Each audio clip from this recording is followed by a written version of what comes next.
Mga boss, malayo pa man ang 2028 ay nagkaunda-ugaga na ang mga kalaban kung ano-ano na ang kanilang mga ginagawa para pabagsakin si VP Inday Sara Duterte. Kung sakaling nalusutan ni VP Inday at bukas na yung 2028 national election mga boss for President at Vice President at Senators, ito ang mga possible lineup mga boss na magiging magkalaban bilang President at Vice President at sino ang iboboto at pinipili or pipiliin nyo mga boss para ihalal bilang susunod na pinakamataas na pinuno, Commander-in-Chief ng ating bansang Pilipinas.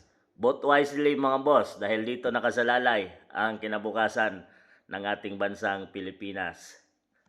VP Sara Z. Duterte for President, tandem niya si Senator Rodante Marcoleta for Vice President mga boss.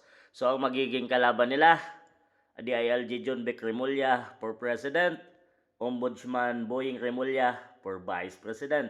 So magkapatid mga boss. Ito yung loyalista or Marcos administration candidate mga boss. At dito naman tayo sa Pinklawan, Dilawan mga boss. Rapi Tulfo for President at Risa Hontiveros for Vice President. Sino ang napupusuan nyo mga boss kung bukas na ang 2028 national election for President at Vice President? Vote wisely mga boss at dito nakasalalay sa mga kamay ninyo ang kinabukasan ng ating bansang Pilipinas. Huwag na tayong pumayag na magluklok ng panibagong presidente na mahina at di kayang panindigan ang kinabukasan ng mamamayang Pilipino. Kayo na humusga mga boss.